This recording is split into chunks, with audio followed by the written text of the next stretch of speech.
Shalom, saudara-saudariku yang dikasihi Tuhan. Selamat berjumpa kembali melalui channel Renungan Rohani Insani. Inspirasi Sabda Allah hari ini, Minggu 23 Mei 2021, pada Hari Raya Pentakosta. Kita mengawali permohonan kita ini dengan berdoa. Dalam nama Bapa dan Putera dan Roh Kudus. Amin. Allah Bapa yang Maha Baik, kami mengucap syukur kepadamu karena kami boleh merayakan Pentakosta, turunnya Roh Kudus ke tengah-tengah kami, ke tengah-tengah dunia ini. Semoga kami, gerejamu, senantiasa dibimbing oleh Roh-Mu yang kudus. Demi Kristus Tuhan dan pengantara kami. Amin. Sabda Allah dari Injil Yohanes bab 15 ayat 26-27 dan bab 16 ayat 12-15.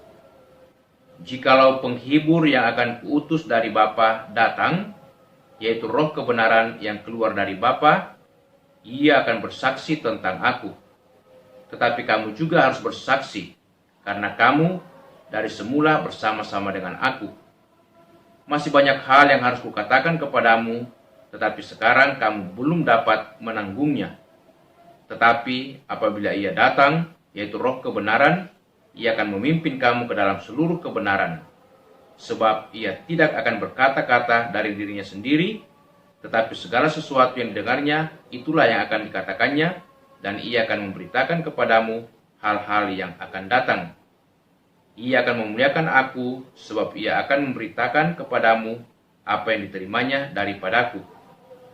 Segala sesuatu yang Bapa punya adalah aku punya. Sebab itu aku berkata, ia akan memberitakan kepadamu apa yang diterimanya daripadaku. Demikianlah Injil Tuhan. Saudara-saudariku yang dikasihi Tuhan, hari ini kita merayakan salah satu perayaan besar dalam gereja, yaitu Hari Raya Pentakosta. Hari Raya Pentakosta adalah peristiwa turunnya Roh Kudus ke tengah-tengah dunia. Sekaligus juga saat itu secara resmi lahirlah yang kita sebut gereja atau kelompok umat beriman. Karena pada saat itulah kita dipenuhi dengan Roh Kudus, dan Roh Kudus memungkinkan kita mengenali Yesus Kristus, mengenali Allah Bapa sebagai pencipta dan juga Yesus sebagai penyelamat kita. Mungkin kita bertanya, siapakah Roh Kudus itu? Bagaimana rupanya, bagaimana bentuknya? Karena kita tidak pernah melihat, sehingga pertanyaan ini bisa jadi berulang-ulang muncul dalam pemikiran atau hati kita. Nah, Roh Kudus tidak lain adalah pribadi Allah yang ketiga atau Allah itu sendiri. Sebagai pribadi, Roh Kudus memiliki pemikiran atau pikiran. Karena Roh Kudus sanggup memahami, mengerti, mengetahui segala apa yang dipikirkan oleh manusia. Seperti yang dikatakan dalam 1 Korintus 2 ayat 11. Juga Roh Kudus memiliki perasaan. Ia sanggup mengasihi setiap daripada kita yang percaya atau setiap orang yang mencari kehendaknya.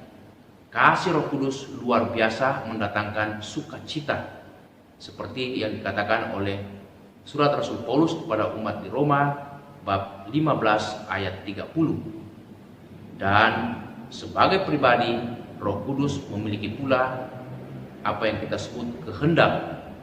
Sebab Roh Kudus sanggup melaksanakan segala sesuatu apa yang ia kehendaki.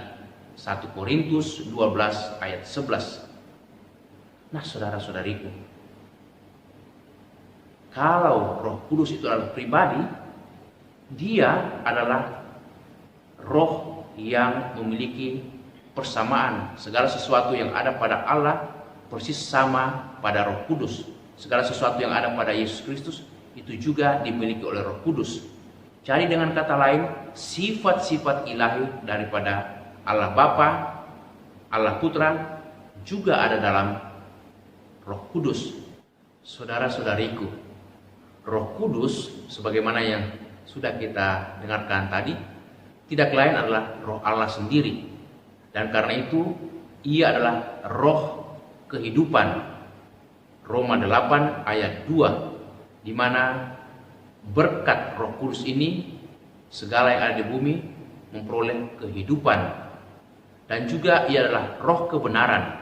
Yohanes 16 ayat 13, melalui Roh Kudus kita sanggup memahami, mengerti kehendak Tuhan, bahkan mengenali siapakah penyelamat kita yang tidak lain adalah Yesus sendiri dalam diri Allah Bapa.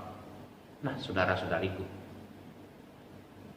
ketika kita merayakan peristiwa atau perayaan Yesus naik ke surga, satu hari sesudahnya gereja mengadakan suatu doa bersama yang kita sebut doa novena yang berlangsung selama 9 hari sampai hari kemarin. Hal itu dilakukan oleh para murid Yesus bersama dengan bundanya, Bunda Maria, sebelum peristiwa Pentakosta. Mereka berdoa memohon kedatangan atau turunnya Roh Kudus di tengah-tengah mereka. Untuk apa kita memohon turunnya Roh Kudus, datangnya Roh Kudus? Tentu saja tujuan utama kita memohon kedatangan Roh Kudus supaya kita sanggup memahami, mengerti, dan juga sanggup memuliakan Yesus sebagai penyelamat kita. Dalam Injil hari ini, khususnya Yohanes 16 ayat 14, dikatakan, Roh Kudus akan memuliakan aku, sebab ia akan memberitakan kepadamu apa yang diterimanya daripadaku. Ini perkataan atau kesaksian Yesus. Jadi melalui Roh Kudus kita sanggup memuliakan Yesus sebagai Putra Allah, sebagai penyelamat kita. Mengapa kita mesti memuliakan Yesus? Karena dialah jalan, kebenaran, dan kehidupan. Yohanes 14 ayat 6. Sebagai jalan, sebagai kebenaran dan kehidupan, kita selayaknya menyandarkan nasib dan juga masa depan kita pada kuasa dan kasih Yesus. Sebab dengan demikian kita beroleh kehidupan dan keselamatan, sukacita dan damai sejahtera. Semoga kita semakin berani memberikan kesaksian atas kehadiran Roh Kudus yang telah tinggal dan senantiasa membaharui gerejanya, membaharui dunia ini. Dan semoga Roh Kudus bekerja membimbing kita semakin membuka hati, sehingga kita juga menghasilkan buah-buah roh yang baik, seperti yang dikatakan dalam Galatia 5 ayat 22-23 dalam bacaan kedua hari ini, di mana buah-buah roh itu nyata dalam bentuk sukacita, damai sejahtera, kebaikan, kerendahan hati, kesabaran, kemurahan hati, kesetiaan, dan penguasaan diri. Ketika Roh Kudus bekerja, kita sanggup mendatangkan rahmat atau berbagi rahmat kepada sesama, karena untuk itulah kita dipanggil untuk memberikan kesaksian, untuk membagikan sukacita, membagikan rahmat kepada siapapun yang ada di sekitar kita. Semoga Roh Kudus senantiasa membimbing kita. Amin. Allah Bapa yang Maha Baik, Roh-Mu yang kudus senantiasa memberikan kesaksian akan kebenaran dan kehidupan. Semoga kami juga berani memberikan kesaksian di tengah-tengah dunia, di tengah lingkungan masyarakat di mana kami berada. Demi Kristus Tuhan dan pengantara kami. Amin. Tuhan bersamamu. Semoga saudaraku sekalian senantiasa dilindungi, dibimbing, diberkati Allah yang Maha Kuasa, Bapa dan Putera dan Roh Kudus. Amin. Terima kasih saudara-saudariku yang telah mendengarkan sabda Allah. Semoga saudara-saudari bersama dengan segenap keluarga senantiasa diberkati Tuhan dalam setiap aktivitas dan pelayanannya. Amin.